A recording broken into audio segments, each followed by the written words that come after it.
안녕하세요. 대단히 반갑습니다. 그릭넌 장영TV 이종수입니다. 이번 시간은 1269번째 시간으로 현혹과 기만 그리고 가짜 와인이라는 글을 읽어드리겠습니다. 현혹과 기만 그리고 가짜 와인 변연배. 지난 10월 31일 언론의 국제부고 기사에서 영국 배우 션 코네리가 90세로 사망했다는 소식을 듣고 잠시 상념에 빠졌다.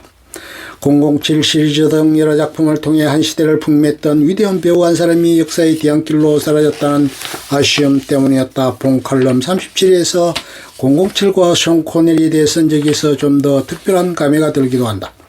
그런데 그보다 2주일 전인 10월 21일 신문 한 편에 실린 제임스 랜디라는 사람의 부고기사는 사람들의 관심을 크게 끌지 못했을 것으로 생각한다.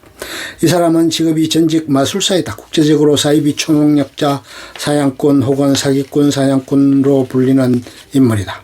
외모도 흰 수염을 휘날리는 모습이 영화 반지의 제왕에 나오는 간돌프처럼 다소 신비스럽다. 필자는 이 사람이 쓴 폭로 초능력의 진실이라는 책을 통해 이름을 알게 되었다. 이 책은 코스모스의 저자인 칼 세이건이 머릿말을 쓰기도 했다. 이후 쭉 관심을 가지고 그의 활동을 지켜보고 있었는데 이번에 타계 소식이 들린 것이다. 캐나다 토론토에서 태어난 제임스 랜디는 30세에 이미 놀라운 랜디로 불릴 정도로 직업적인 마술사로 명성을 얻고 있었다.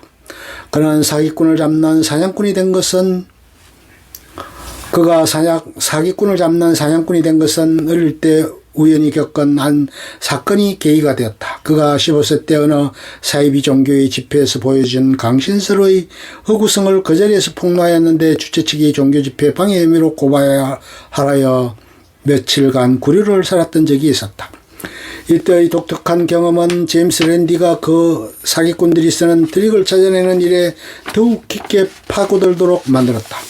그리고 자칭 초능력자나 사기꾼들이 사용하는 대부분의 트릭이 전형적인 마술 트릭에 불과한 것을 알게 된다. 이 과정에서 그 자신도 고급 마술 트릭을 익히게 되고 30대 초반에 이미 유명한 마술사가 되었다.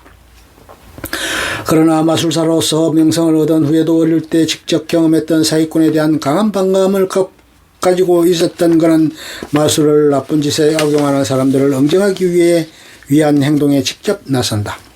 마술은 고대로부터 오랜 세월 동안 사람들을 즐겁게 하는 공연 종목의 하나이다. 그런데 문제는 사기꾼들이 마술이라 밝히지 않고 마치 초능력이나 신비한 초인적인 능력인 것처럼 사람들을 현혹하여 부당한 이익을 취하거나 다른 사람에게 피해를 주는 것이 여전한 것을 보고 제임스 랜디가 분노했던 것이다. 1964년 랜디는 자신이 제시하는 검정을 통과하여 초자연적인 능력을 보여주는 사람에게 미하 $1000 상금을 주겠다고 발표한다. 이후 이 상금은 $10,000로 올랐다가 1996년 메가드 재단에서 기부한 재원을 바탕으로 상금 액수가 $10,000,000로 늘어난다. 1976년에는 칼 세이건, 아이작 아시모프, 리처드 도킨스 등의 과학자들과 함께 CSICOP 초자연 현상 주장에 대한 과학적 조사위원회의 설립에 참여했다. 초자연적인 능력이란 소위 염력을 사용해서 물건을 옮기거나 원거리 투시를 하거나 아무런 장치 없이 공중 부양을 하는 등 자연적인 물리법칙을 거스르는 능력을 말한다. 단순히 어떠한 행위를 심층적으로 수련하거나 익숙해져 보통 사람이 해내기 어려운 능력을 보여주는 것과는 다른 능력이다. 2015년 종료되기까지 그동안 1000여 명이 $10,000,000 챌린지에 도전했으나 상금을 받은 사람은 아무도 없다. 대신 초능력을 가졌다는 많은 사람의 실체가 폭로되어 망신을 당하거나 세상에서 사라졌다.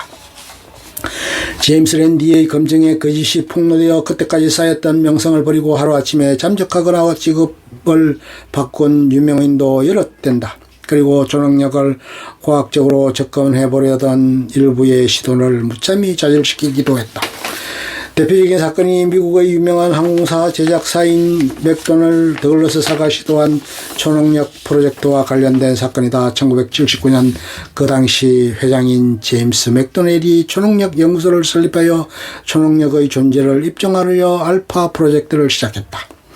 이에 제임스 랜디는 그가 미리 훈련시킨 두 사람의 젊은이를 비밀리에 프로젝트에 응모가 하게 하였다. 그리고 이 두 사람이 연구소 과학자들의 검증을 통과하여 초자연적인 현상이 존재함을 증명한 후 이 사실은 이들이 마술 트릭을 사용했음을 제임스 랜디가 밝힌다.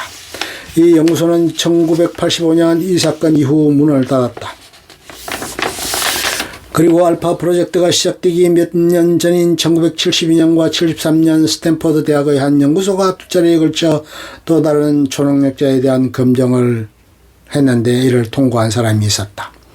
1984년 우리나라를 방문하여 KBS TV의 특집 방송 세계의 경이 초능력 유리 갤러 쇼라는 생방송 프로그램에 출연하여 전국적인 화제를 일으켰던 이스라엘 출신의 유리 갤러라는 사람이다. 그는 2000년 8월 한 번 더 방한하여 SBS 그것이 알고 싶다에 출연한다. 이때 전국의 시청자들이 손가락으로 숟가락을 문질러 구부린다고 소동이 일어났다. 또 시청자들에게 고장난 시계를 TV 위에 올려놓고 움직이라는 주문을 외우게 하였는데 이때 SBS는 주문을 외우는 5초 동안 정지화면을 내보내기도 했다. 유리 갤러는 1970년대부터 미국과 유럽에 알려지기 시작해 거의 40년 동안 초자연 현상을 보이는 초능력자로 전 세계의 TV에 출연하여 초능력 신드롬을 일으키면서 유명인이 되었다.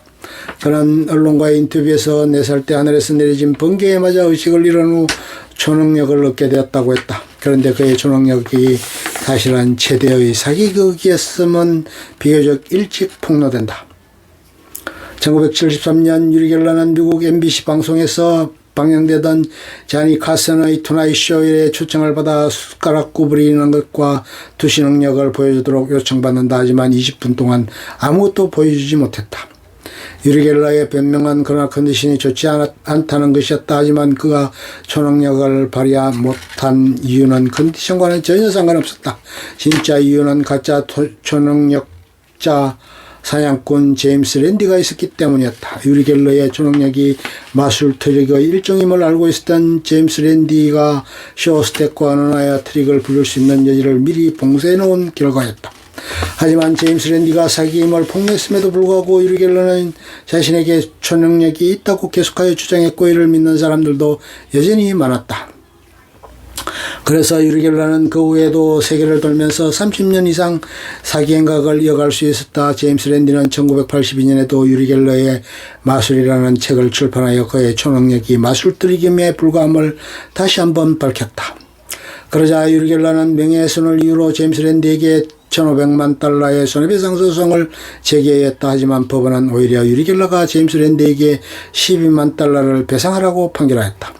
소송 과정에서 제임스 랜디 앞에 선 유리 갤러가 초능력을 전혀 보여주지 못한 것은 물론이다. 2000년에 우리 유리 갤러를 초청했던 SBS는 2003년 제임스 랜디를 초청하여 주말 프로그램 도전 100만 달러 초능력자를 찾아라라는 프로그램을 방영했다. 그는 프로그램을 통해 방송국 측이 6개월 동안 세계 9개국을 돌면서 신청을 받은 초능력자들을 검증했는데 물론 도전에 성공했던 사람은 아무도 없었다. 이로써 SBS는 가짜 초능력자와 가짜 초능력자 사냥꾼 사이에서 균형을 찾은 셈이다. 그런데 유리 갤러가 우리나라 방송사에 초청된 시점이 유리 갤러의 사기 행각이 확실히 밝혀진 후인 1984년과 2000년이라는 점도 흥미롭다. 그러나 그의 사기 행각이 전 세계적으로 알려져서는 더 이상 사람들을 속이기 어렵게 된 2000년대 중반 그는 스스로 자신의 초능력이 마술 트릭임을 고백하고 이후 전업 마술사로 직업을 바꾼다. 현재 73세인 그는 마술사로 활동하면서 한편으로 TV의 마술사 양성 프로그램을 진행하고 있다. 얼마 전에 그 프로그램에 출연하여 마술을 보여주던 수석 마술사가 물에 빠져 익사할 뻔한 일이 벌어지기도 했다. 그는 올해 초 미국 정보부 요원 모집에 응시하여 다시 한번 화제를 모았다. 재미있는 것은 지원서에다 우리나라에서 북한의 남침 땅굴을 발견하는 데 자신이 도움을 주었다고 교수했다고 한다. 그는 또 미국 CIA와 이스라엘 정보기관인 모사드를 위해서 모종의 임무를 수행했다고 주장하기도 했다. 제임스 랜디가 정체를 폭로한 사기꾼 중에는 미국의 피터 포포프라는 사이비 전도사도 있다. 1980년대 포포프는 TV에 중계된 집회를 통해 처음 보는 사람의 이름과 주소, 가족관계, 병력 등을 맞히는 것으로 유명세를 얻었다. 그리고 이를 이용하여 신앙치료라는 명목으로 사람들에게 거액을 갈취했다. 1986년 제임스 랜디는 포포프가 한쪽 귀에다 감춘 수신기를 통해 아내가 미리 입수한 정보를 불러주는 대로 말하는 것을 현장에서 폭로한다. 이후 포포프는 잠적했고 해당 프로그램은 폐지되었다.